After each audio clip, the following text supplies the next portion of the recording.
Want to know when my next video is out? Well, hit that subscribe button and make sure you have notifications on. What's going on, everybody? Alpha Zulu here after like a year and a half hiatus, bringing you Wi-Fi battle action, covering an article that I wrote for playingground.gg. Go ahead and check them out. The link to their website's in the description. They got magic, they got coffee, they got Pokemon. Check them out, guys. They're awesome. So let's get ready to rock and roll, covering Charizard. So with this article, with this video, I wanted to give Charizard some love because Charizard lost his Mega Evolutions in this generation. Sword and Shield does not have Mega Evolutions. Why? I don't know, but they just don't. So that goes to the question, like, what do you do with Charizard? Is Charizard still usable? Yes, he is. You just have to find out how to break him, how to work him. So this video and the article is just about Charizard. So I'm going to lead with my Suicide Lead, Excadrill, Stealth Rocks, Rapid Spin, Earthquake, and Iron Head. Rapid Spin is a big move here because with this set, you cannot have entry hazards up or Charizard's whole set just goes to hell. And I will explain why here in a bit. And I know you're probably asking, well, what about Heavy Duty Boots? Yes, Heavy Duty Boots is amazing, but I'll get to that here in a little bit. I'm going to go ahead and go with my Espeon, who is my shield for this team. So this team wants Light Screen, it wants Reflect, it wants Oroville. If you want to go with an Ice-type Pokemon, you can do that because you need Charizard to soak as much damage as possible. And I went with a Salac Berry. That's why you don't want Heavy Duty Boots, because you want to be able to get a Belly Drum off. And Salac Berry helps ensure that. It helps make sure that Charizard will have enough HP to at least get a Belly Drum off with shields. If you go with Heavy Duty Boots, that's kind of not the case. It doesn't always happen. It can, and Heavy Duty Boots is an amazing item to put on Charizard, who's 4 times weak to Stealth Rocks. But with this set, we're not going to do that. Not this time around. So I'm going to go ahead and get ready to bring Charizard out, because I'm thinking that this Mew has got to be like a Choice Scarf or something, because he keeps using Flamethrower over and over again. So I can bring Charizard in on a Flamethrower, which I'm going to do. This Charizard's build is 252 attack, 252 speed, 4 in HP, as you can see there on the screen. I did it a little quick. You might have to pause it. And we're going to go ahead and set up the Belly Drum, which is what you want to do. Look at that. I just took that attack right there. And Shields helped. Like, Shields definitely helped. So I'm going to set up the Belly Drum. And then nom nom nom nom nom on that Salac Berry to put my health back to, a fairly decent amount. And now my attack is maxed. The nature on this Charizard is Jolly. You could go with Adamant. But I mean, after a Belly Drum, you're probably going to knock out pretty much whatever you touch. Adamant might be a little bit overkill. And another reason why you want to go with Jolly is because you want to be sure that you can outspeed a fair amount of fast Pokemon in the meta. Regieleki, Tapu Koko. Actually, I think even after a max airstream, you still won't outspeed a Regieleki, so you might have to spam it a little bit. But there are some Pokemon you got to worry about, especially if they're holding a Choice Scarf, which some people do. So look at that. Taking the Psychic thanks to the shields. And Max Airstream is going to knock Mew right out of the match, giving me that speed buff that Charizard needs to just decimate and outspeed the big threats in the meta. Priority is kind of a weakness with this team, so you do got to watch out for priority moves. Be on the lookout for him. He's going to bring in his Zora, and I'm going to go ahead and go for the Max Quake because Charizard does learn Earthquake. This Charizard's move set is Belly Drum, Dual Wing Beat, Earthquake, and Flare Blitz. And the max moves just make them even deadlier. They hit harder. They do a stat buff or a stat. They decrease the opponent's stats. For those of you that don't know what some max moves do, but this Charizard is just all about destroying the field and buffing itself up. Special defense buff. The max wildfire sets like a little fire spin effect around the opposing team. If they do survive an attack, they're going to take some residual damage there. Max wildfire knocking the Magearna right out of the match. And this is pretty much it, guys. This is what you want to do with Charizard, where you want to be at with it. You want to clear entry hazards if you have to, because as I said, you're not holding Heavy Duty Boots. You want to make sure you get your shields up so that Charizard can soak some hits, so that it can flex at hits that it can't normally flex at. You do want to avoid rock-type attacks, because even with shields up, I mean, Charizard's not going to live through a rock-type attack. That Dual Wing being missed, but the shields protecting Charizard, leaving it at 2 HP, and there goes the Reflect. Air Cutter, not knocking Charizard out. It lived with 2 HP, and Dual Wing Beat taking Kartana right out of the match. And this is pretty much it. These videos, or these matches, are just me showing you why Charizard is the belly drum king that it can be and just rock the competitive meta. Just because it lost its Mega Evolutions does not mean that Charizard is not unusable. It got a G-Max form. It has a good, solid move set that you can abuse, that you can work with. And this just proves that. And also, Charizard is not a physical attacker. Mega Charizard X was, but Mega Charizard X is gone. It's not in the game right now. So you got to work with what you got. And sometimes to use a Pokemon like Charizard and just wreck shop with it, you need to build your team around it so that your team can support it. And that is what this does. So kind of take an idea from me, take a cue from me, and I hope you enjoy the video. If you do, please like it, subscribe, and go ahead and enjoy the matches, guys.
GlitchX City, always providing awesome tracks for Pokemon Wi-Fi battles.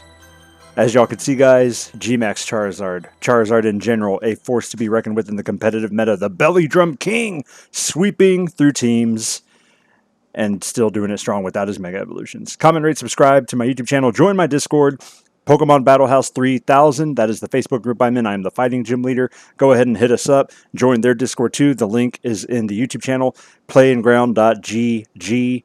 Go read the articles. See y'all next time.